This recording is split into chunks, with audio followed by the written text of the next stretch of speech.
una de las noticias que merodean en la tarde es, me comunica acá nuestro querido director de comunicaciones, Ian Soler, ya salió el dictamen de comisión en el Senado para la ley de cupo trans. Y esto parte de la media sanción que dio diputados a justamente el proyecto de cupo e inclusión laboral travesti trans. De nuevo, obtuvo media sanción en diputados y ahora se encamina a su debate, a su votación en el Senado. El proyecto que lleva el nombre de Diana Zacayán y Luana Berkins, dos históricas militantes del colectivo travesti trans. Si bien habíamos hablado de este proyecto de ley que establece incentivos por contratación y orientado hacia empresas tanto privadas como públicas, para garantizar el acceso de una población históricamente oprimida e invisibilizada por el propio Estado, queríamos conocer en profundidad la óptica de alguien que, le mandamos un abrazo, Jerónimo Valerini, amigo de la casa, nos permitió enlazarnos. Ella se autodefine como feminidad travesti, es feminista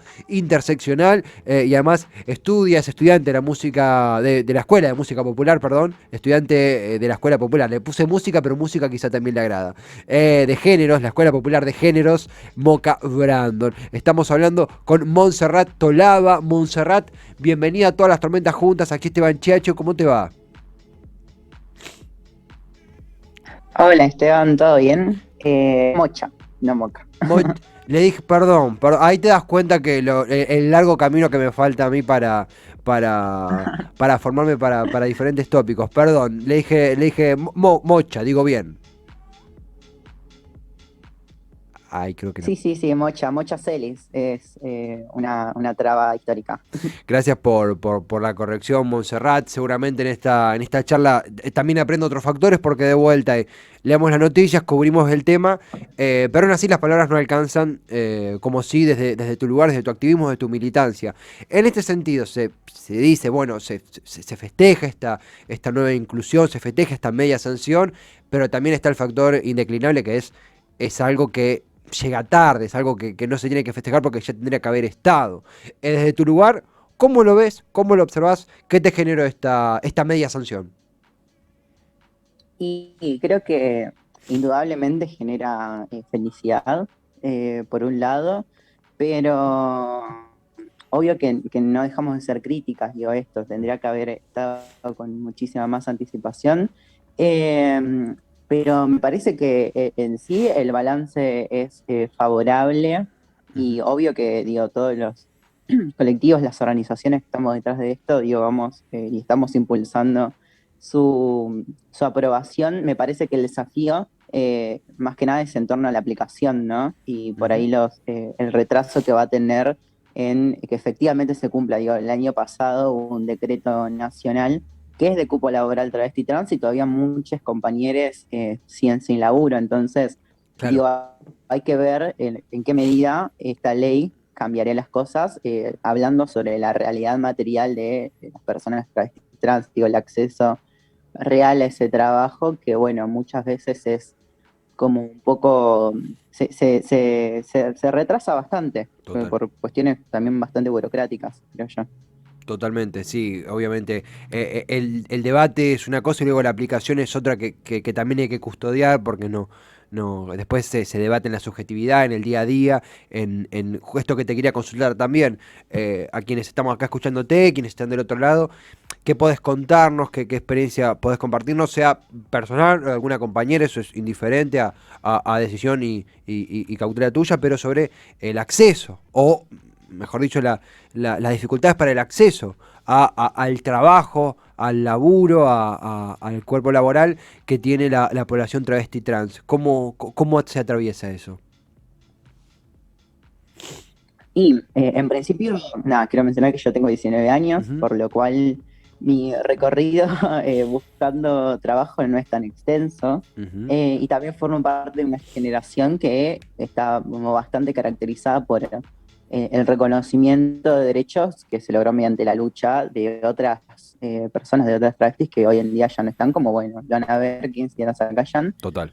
Y me parece que hay como una diferencia ahí, digo, en relación a por ahí la caracterización en torno a eso, al acceso de derechos de cada rango etario, porque justamente eso, yo pude ejercer derechos que otras no, y creo que en relación a esto, digo, no es como algo saldado que todas hoy tengamos un piso mínimo de derechos o que se efectivice eso, que sea real, porque el 80% de nuestra población está en situación de prostitución.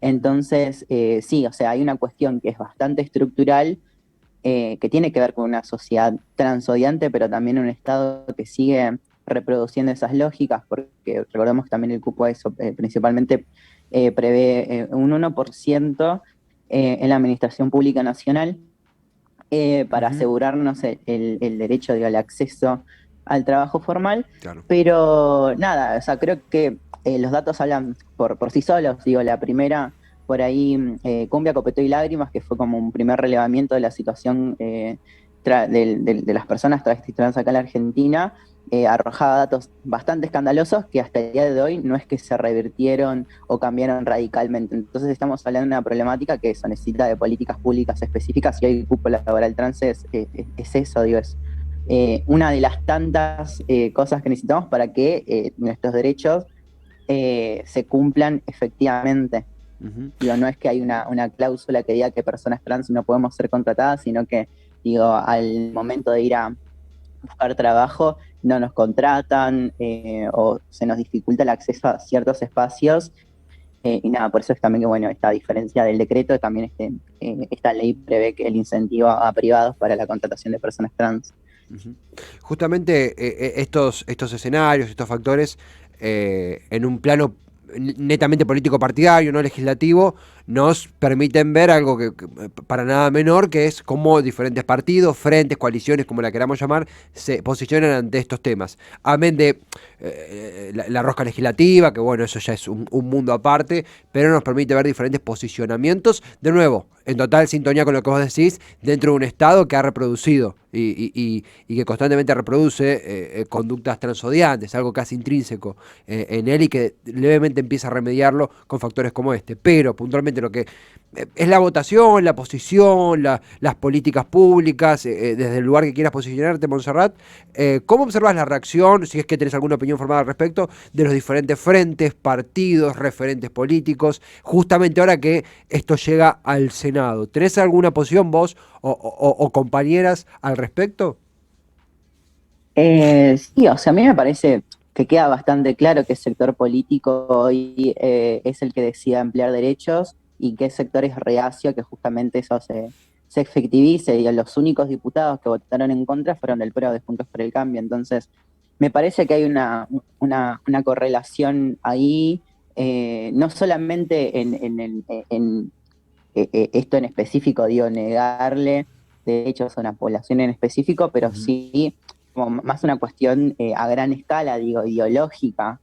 Yo creo que, ujú. digo, es totalmente incompatible lo que nosotros militamos con el neoliberalismo. Digo, yo creo que también, digo, por ejemplo, la otra vez que se votó la ley de equidad en medios, los Sí. Penato que votó en contra y que durante el 2018 militó el aborto legal, y nos cuestionábamos, bueno, digo, qué significa ser feminista, y si apoyar a un gobierno neoliberal que hambrea a todo un pueblo es efectivamente un posicionamiento, o que o si se puede ser feminista dentro de esos espacios. Me parece que no, bueno, creo que sí, hay cuestiones que son totalmente incompatibles con la ampliación de derechos en específico en esta comunidad, pero que se ven por ahí en lo más macro, creo Ujú. yo, y que, bueno, en este campo en específico coinciden como, bueno, porque los únicos diputados que hayan votado en contra son del PRO. Pero igual, de todas maneras, me parece que eh, hubo en el último tiempo una, una profundización de discursos biologicistas dentro del feminismo, que hoy, digo, no están calando, digo, en el debate de lo legislativo o en el debate de la política real, pero están sin dudas teniendo su espacio dentro del feminismo, y lo cual me preocupa, digo, por ahí la profundización de estos discursos biologicistas, que provienen del feminismo radical, que de alguna manera también como que está cooptando a gran parte de la juventud, como lo hace, por ejemplo, el liberalismo. Entonces, sí, eso también me preocupa, pero creo que igual de todas formas somos más quienes nos organizamos de este lado y que estamos a favor de la ampliación de derechos. Sí, es muy interesante lo que mencionás porque no solamente posás en análisis sobre lo que es la actitud de la centro derecha y derecha en el Congreso, votando en contra de estas leyes de inclusión, sino también, bueno, lo que a veces puertas adentro en los espacios que uno integra o en tu caso que integrás, conductas que aparecen que, como vos decís, te preocupan. Te vamos a preguntar, obviamente. Totalmente, aparte, Sí, perdón, creo que es sí, sí. importante mencionarlo porque son espacios políticos que hoy en día están creciendo y que Sí. por ahí en redes sociales o mismo entre la misma juventud se los subestima, pero sin duda en algún momento digo, van a tener un poder real de incidencia dentro de la agenda política de nuestro país y no hay que dejar de mencionar que ese sector político de los libertarios que hoy sí se posicionan fervientemente en contra del feminismo, también están en contra de otros sectores y sí, de otros sectores minoritarios que,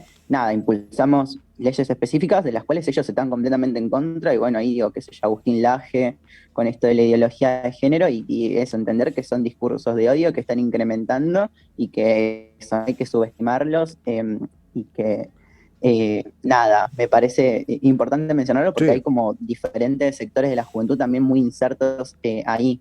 Y uno piensa que toda la juventud está, que es del campo popular o son de las izquierdas, cuando no. Y creo que es No, un no. llamado también a replantearse qué lógicas transodiantes siguen vigentes en esos espacios de organización popular.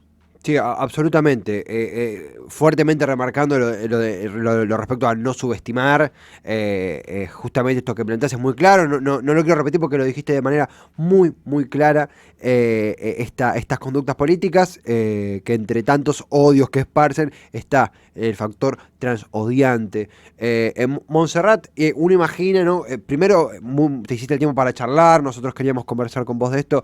Fuiste tremendamente clara. Imaginamos, desde el desconocimiento lo digo, pero imagino que situaciones como esta, como una media sanción, un proyecto tan importante, y bueno, ahora el debate en el Senado que tendrá muchísima prensa, cobertura, nosotros estaremos allí difundiendo, poniendo voz donde podamos, entrevistando, charlando, justamente esto puede abrir puertas para que diferentes personas se aproximen, por ejemplo, a lo que ustedes hacen, empiecen a comprender, digo, para ser parte del movimiento o para comprenderlo o incluso para dejar de hostigarlo y entender que la sociedad no es como ellos piensan, de manera tan cerrada. Pero en este punto, ¿crees que puede haber ese cambio, más aproximación, más trabajo horizontal? ¿Sentís que aún queda un largo camino?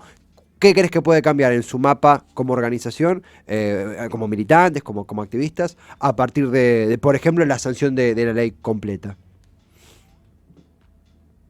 Y yo creo que obviamente hay una cuestión con el trabajo específico acerca de impulsar consignas que tienen que ver con los derechos que nos faltan. Digo, creo que en principio, digo, la genealogía del movimiento travesti trans tiene que ver para, principio, la derogación de los edictos policiales, después Ujú.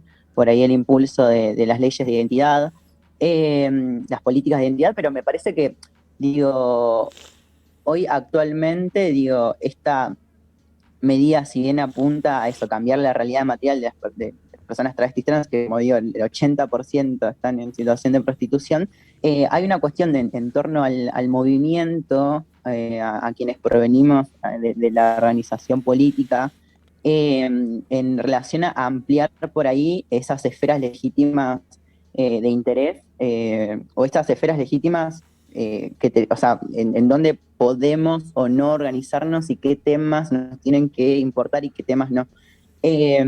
Por ahí salir del nicho me parece a mí, y yo por ejemplo milito en Jóvenes por el Clima, Sí, soy sí, sí. estudiante de la Escuela Popular Muchas Celis, pero me parece que justamente una de las propuestas de esta escuela popular es la formación integral a militantes LGBT, y me parece que tiene que haber una ampliación en torno al involucramiento de personas, no solamente LGBT, y aquí hago un puntapié en la población travesti trans, en diferentes espacios de organización política.